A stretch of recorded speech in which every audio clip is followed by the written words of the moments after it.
He was a preacher's son who didn't go to church. Instead, his drug addiction kept him in and out of rehab and jail. It really became a nightmare. Until the day it all came crashing down. I passed out of the wheel and hit a power pole. Hear how the prayers of his father helped rescue this prodigal son on today's 700 Club Interactive. If you're praying for a family member who's away from God, today's show is for you. James and Geoff's story reads like the parable of the prodigal son.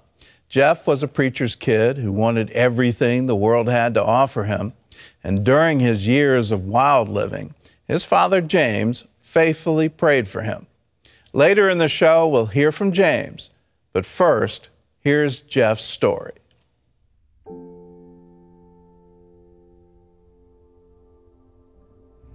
Man, I do not like the way my life's going. I do not like where I'm at right now, and I don't know if I really hit bottom there, but that's whenever I realized that like I didn't need to make some changes, or I'm, essentially gonna die or end up in prison. After, getting arrested for the first time with a little bit of weed, my habit really started to grow, and I was really curious about like every kind of drug there was. So I was just doing whatever I could get my hands on, and financially, obviously I didn't have a job, and I was a teenager, so I wasn't making, I wasn't bringing any income in. So I was doing whatever I could to make money, and that really started selling pills because everybody around me did them. So it was just kind of, again, one of those natural progression things. It was never like, I'm gonna be a drug dealer. It was just, well, this guy needs some and this guy needs some. Hey, I can make some extra money and get some for me for free. So that's really where it started. Eventually, there were several occasions where I got in pretty big trouble with that. I think the first bad one was I got caught with ecstasy at school. Gotten some in Durham and was selling them to people at school, and I guess someone told on me, essentially, and they came and dragged me out of the classroom and searched me and, took me to jail that day. But then once I got to college, it wasn't just weed anymore. And that was whenever I solely became focused on just opiates. Like, I wasn't worried about weed or ecstasy or any of these other drugs. I just wanted to do painkillers. So I got mixed up with these guys selling heroin, and same deal, I'd drawn this line of saying I'm never gonna do this, and you get desensitized to it just being around it all the time, and seeing this person do it and that person do it, and they seem all right, like they don't seem like their lives are falling apart, so why not? So I guess I remember that the first time I really did it was I couldn't get my hands on any pills, so I was really sick, just from withdrawal symptoms, and this girl that I was dating at the time was like, why don't you just, do some heroin? So that's where I ended up going, and the second I did that, there was like no turning back. So I'd had this huge stash that people in front of me and that I'd been selling for them, and once I tried it, it was like, forget selling it, I'm gonna use it. And again, the same thing happened, like just end up owing all these people money, and that was where really I guess it took me, was to this like life constantly in danger, not just because of the drug use, but because of the people I was around too. I got in a relationship with this girl.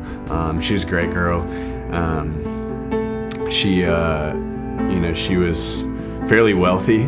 I was kind of going down this path of like going back to heroin, essentially, and after I think I had gone back to rehab one more time between then and gotten back out, and it was like this over and over again thing. And anyways, one of the times I'd gotten back out, I was back on heroin, and I woke up one morning and I was sick as a dog. And I used to literally, it was almost every morning I would take her car, because I didn't have a car at the time. I didn't have my license at the time either, so I'd wake up earlier than she did, and I'd take her car and I'd take her wallet. And I'd steal money from her. I'd withdraw from her bank account because I knew her PIN, and she wouldn't notice, or at least not until later. And one morning I was doing this. I literally did it almost every morning. One morning I was doing it, and I guess it was particularly strong stuff that day, and I was so sick that I pulled off on the side of the road to do it there, because my dealer never let me do it at their house. So I was in the car and I pulled off on the side of the road to do it there, and whenever I did, I shot up and I pulled off with the needle still in my arm, and I passed out at the wheel and hit a power pole. And I don't really remember much of it. I just remember like sliding, because it was raining that day. And I remember sliding sideways and like seeing this pole coming at me. After the cops got there, they found me, you know, with a needle in my arm, spoon on the seat. I guess I was pretty hurt from the car wreck, so they took me to the hospital. That was the last straw for me. I guess after getting out of the hospital and then going straight back to jail, you know, I realized I had lost pretty much everything. Like, I'd had a pretty good relationship and I had ruined that. I was on the verge of getting, you know, kicked out of my apartment because my parents weren't helping me out anymore. I'd wrecked this girl's car and stolen thousands of dollars from her. And, you know, I guess just like that situation made me really take inventory of my life and like realize that it was not at all what I wanted it to be. I knew that I wanted to stop doing drugs. I knew that I didn't want to ruin my life anymore, and I didn't want to die or go to jail or prison or whatever. But I didn't want to be like this, you know, Christian either. Like, I felt like it was just a ton of rules, and like that, you know, I didn't have a concept of a relationship with God. It was just all about rules and like behaving yourself, and I could never see myself doing that. So, you know, I knew that I needed help, but I didn't want to get it there. And for me, it took a lot of like questioning and being like, man, I really don't believe in this. And like, really, like, you know, this guy came back to life, seriously, you know, and that makes a difference for here and now. Or you want me to believe in this book that's, you know, thousands of years old or whatever, and apply it to my life now? Like, yeah, right. So I think going through and questioning that stuff and really like being in a place where I could question it and people being okay with my questions. I read that verse, Isaiah 43:2, and I think that was really the first time that God spoke to me, because it was like, that verse is, when you walk through the fires, I'm with you. Whenever you go through the waters, they won't overwhelm you. And basically whenever I read that, I realized that, like, man, that was the first time I heard God speak to me, not like audibly, but like realizing like, dude, I'm with you in all this stuff. You know, like in your addictions, in your crap, in jail, in rehab, like no matter where you're at, I'm alongside you in it. You know, and even though it sucks, it doesn't mean I'm not there. We put all these obstacles, whether it's like specific beliefs or whatever, and that, you know, I think that does a lot of damage to what we can really do, because Jesus never put obstacles in front of himself, right? Not for his disciples, not for the children, nothing. It was like, dude, come to me and follow me, and that's it. You know, you can figure the rest out later. For me, it was never this like, wake up and I'm, you know, love Jesus and I'm totally different kind of thing, but it was like a long journey of questioning and wrestling, and God honored it. You know, was the biggest thing about it, is that God honored that questioning and God honored that wrestling, and you know, I think my faith is stronger because of it, and our relationship is stronger because of it.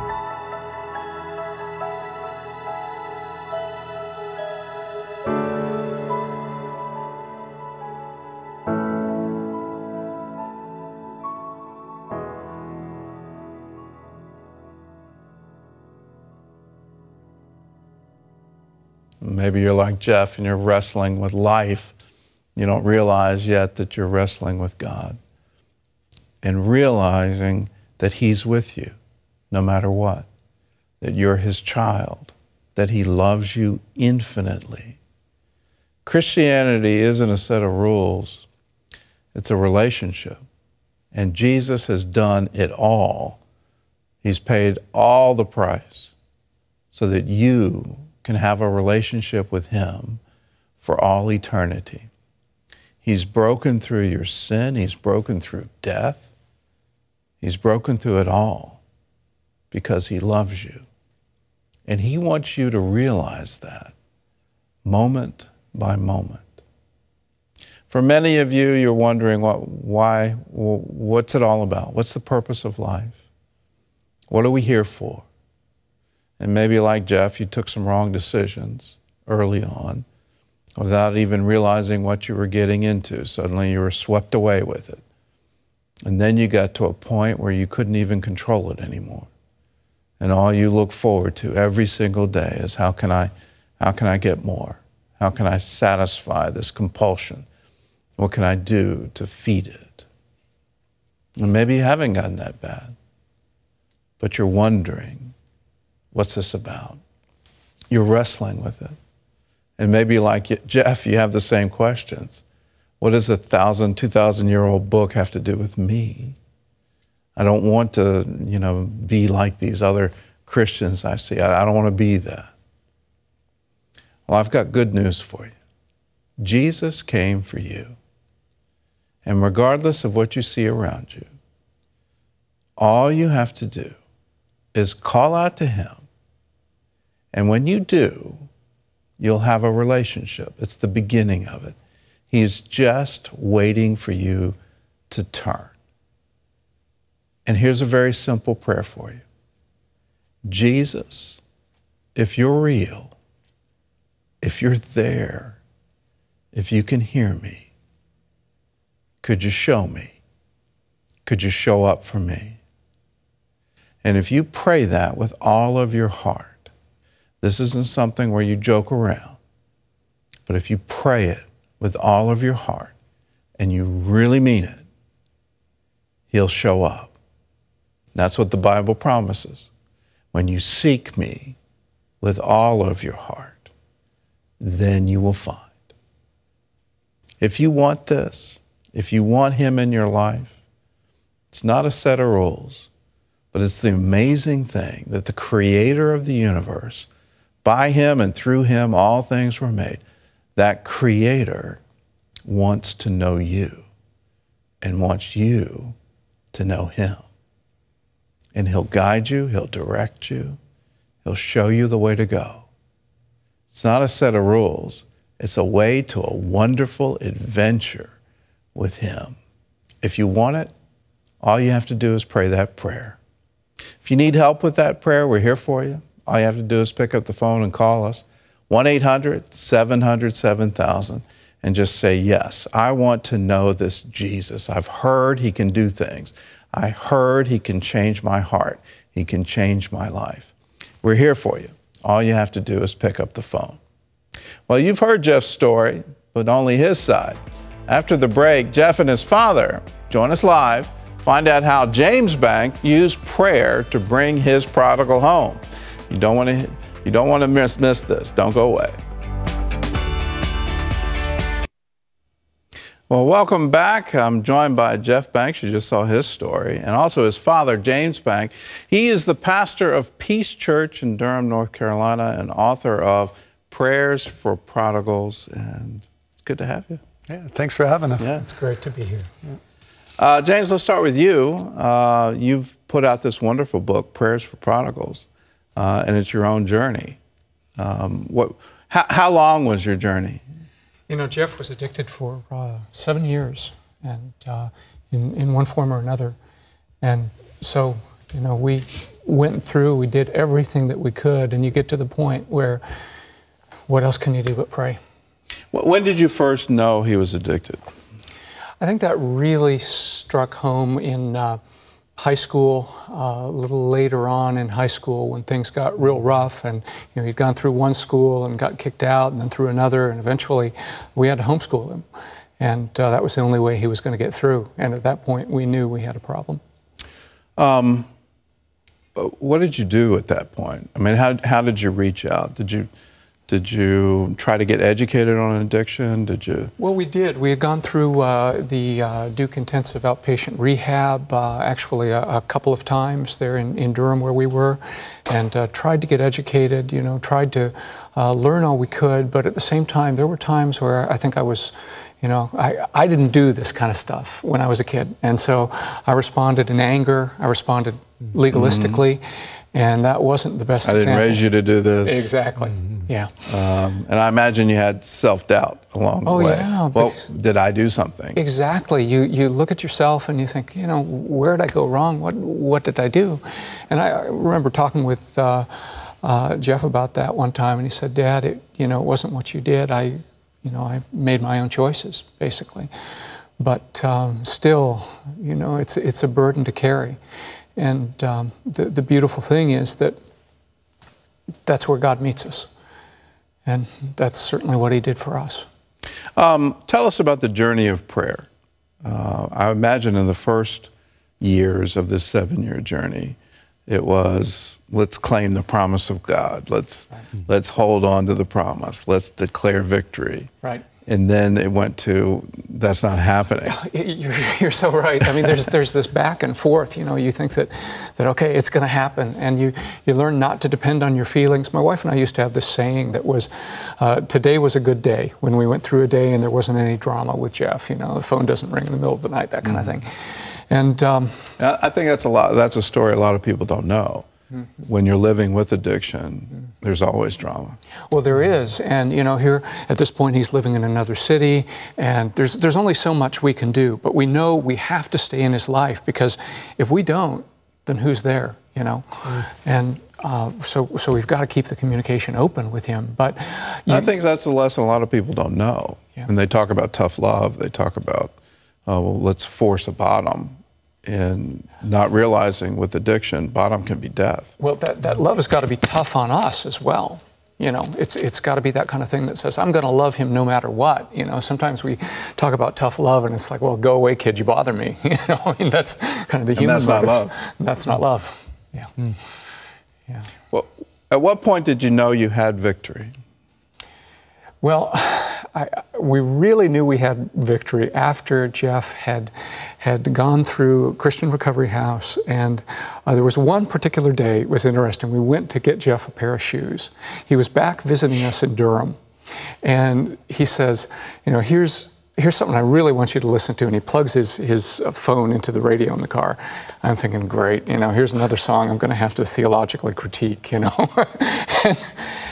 And it turns out to be this sermon from a former heroin addict about the difference Jesus had made in setting him free.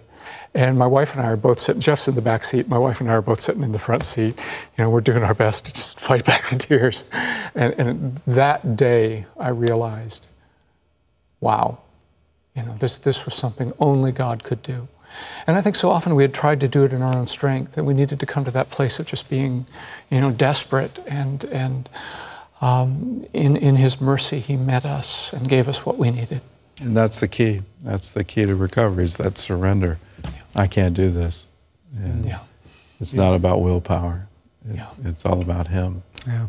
We've been doing a lot of talking about you. So let's talk to you. Sure. And I think prodigals don't understand what they do to the family.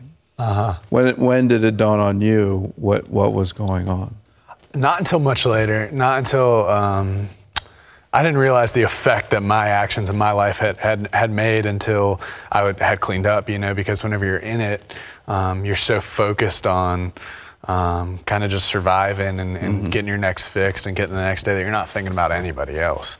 And I never meant to hurt, you know, I always looked at, you know, my parents' position as a position of ignorance. Like, they don't really know how it is. They don't really know what's going on. They just think it's that bad. They just think it's, you know, this crazy lifestyle, and I have it all together, and they don't realize it. So I always looked at them as kind of this, you know, this ignorant party and the whole thing. But now looking back, I'm like, man, I was lost. And it wasn't until cleaning up that I can look back and see how it affected them. And I still do that, where it's still, you know, 5 years later, almost 5 years later, I see, you know, places where my actions had an effect on people that sometimes I didn't even realize it. When you were using, were you living the dream or the lie that, you know, this wasn't really you, that you could stop?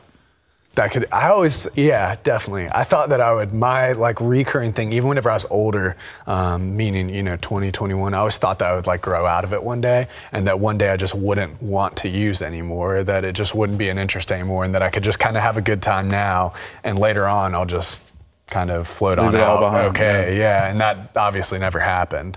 You know, it wasn't, you know, I did eventually make it out, but it was never this kind of, well, you know, guess I'll go home now. Yeah, it always gets worse. Yeah, exactly. It always gets worse. Yeah. At what point did you figure out that you were actually lying to yourself? That's a good question.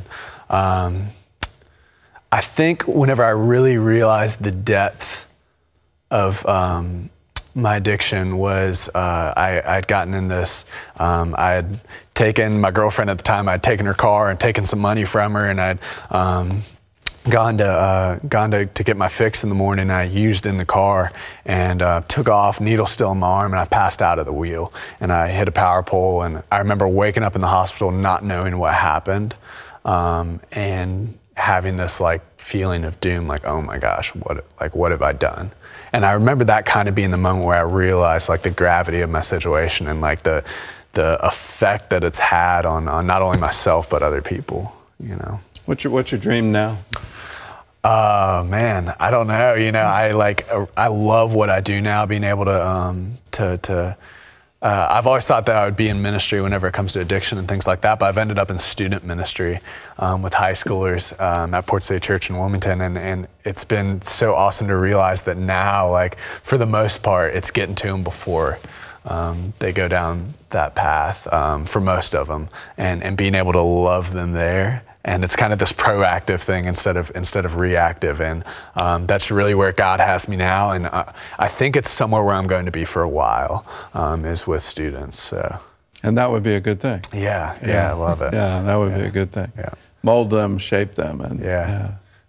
People often look at the youth pastor thing and say, someday you'll be a real pastor, but it's like, man, you're that's a real where, pastor now. Yeah, it's like that's where the battle's at, you know. And the battle is right at that age, so. right when they're getting ready to leave home. Right. And they think suddenly, well, I'm going to be free, or I'm going to be whatever. That's the time to really cement in. No, you need God in your life. Yeah, so that's been an honor to be able to do that, and like you know, I never know what God has for me next, you know, so it's kind of just walking out the next steps. Yeah. But making disciples, that's a good thing. Yeah. All right, well, the book is called Prayers for Prodigals, and if you have a prodigal that you're praying for, all you have to do is get a copy of this book. It's called Prayers for Prodigals. It's available wherever books are sold or on Amazon. And if you want to hear more from Geoff and James, check out our Facebook and Instagram page for a web-exclusive interview. Thanks for being with us. Yeah, thank you. All right. Well, still ahead, see how CBN's docudrama, In Our Hands, The Battle for Jerusalem, was received in the city where the story took place. Stay with us.